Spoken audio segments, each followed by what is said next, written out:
తెలంగాణలో Congress, BJP, TRS పంచాయతీలాగా, BRS పంచాయతీలాగా సృష్టించి మీరు అనుకోండి మేము వేసుకొని పోతామన్న పద్ధతుల్లో ఒక వర్గం మీడియా చాలా పథకం ప్రకారం చేస్తూ ఉంది. దీన్ని అందరూ కూడా గమనించుకోవాల్సిన అవసరం ఉంది. ఇది తెలంగాణ వాదుల మధ్యన పంచాయతీ కాదు, తెలంగాణ పార్టీల మధ్యన పంచాయతీ కాదు.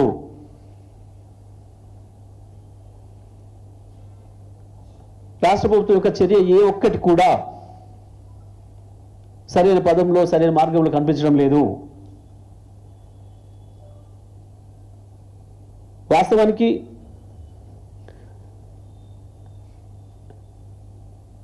ఏదైతే గోదావరి కావేరీ లింక్ అని మాట్లాడుతున్నారో ఇవాళ చంద్రబాబు నాయుడు గారు, ఇది పెద్ద మోసము.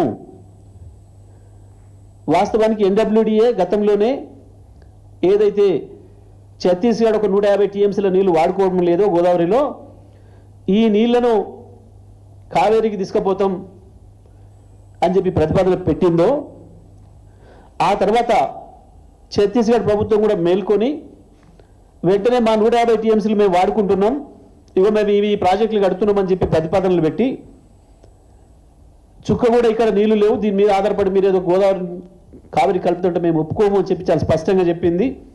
ఇక దాని తర్వాత గోదావరి కావేరీ లింక్ చర్చనే లేదు, అది ముగిసిన అధ్యాయము. లేని దాన్ని ఉన్నట్టు చూపించే ఒక ప్రయత్నం, కుటిల ప్రయత్నం చంద్రబాబు నాయుడు గారు చేస్తున్నాడు. ఆ మాయలో మనం పడొద్దు, తెలంగాణ రాజకీయ పార్టీలు ఎవరు కూడా ఆ మాయలో పడొద్దు. బీజేపీ నాయకులు కూడా, కేంద్ర మంత్రి స్థాయిలో ఉన్న వాళ్ళు కూడా అవగాహన పెంచుకొని మాట్లాడితే మంచిది.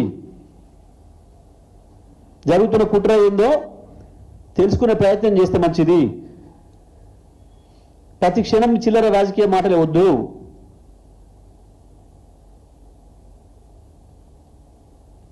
చాలా స్పష్టంగా కేంద్ర ప్రభుత్వం వాళ్ళే ఉన్నప్పటికీ, బీజేపీ పార్టీనే ఉన్నప్పటికీ ఛత్తీస్గఢ్లో కూడా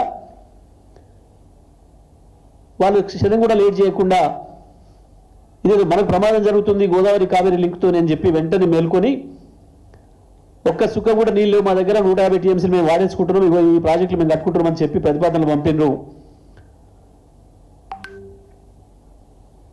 తప్పుడు మాటలు మాట్లాడుతున్నారు, దోకా మాటలు మాట్లాడుతున్నారు. ఒక వర్గం మీడియాని స్పష్టంగా చెప్తా ఉన్నా, మిగులు జలాలు తీసుకుపోతే మీకు తప్పేంది? మిగులు జలాలు తీసుకుపోవడం కాదు ఇది. ఒక పథకం ప్రకారమే తొందరలోనే గోదావరి ట్రిబ్యునల్ వచ్చే అవకాశం ఉంది.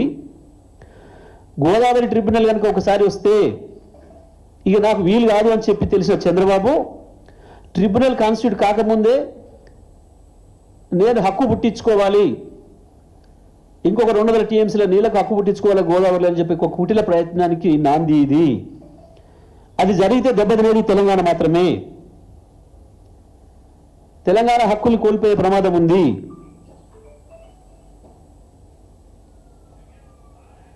మిగులు నీళ్లతో కాదు, మిగులు లేనే లేవు అక్కడ. కానీ ఒక పథకం ప్రకారమే తప్పు ప్రచారం చేస్తూ, తెలంగాణ ప్రజల్ని మోసం చేస్తూ, మిగులు జలాలను వాడుకుంటే తప్ప, సముద్రంలో పోయే నీళ్ళను వాడుకుంటే తప్ప అని మాట్లాడుతున్న మాటలు ప్రజల్ని మోసం చేసే మాటలు, ముబ్బెపెట్టే మాటలు తప్ప నిజం కాదు.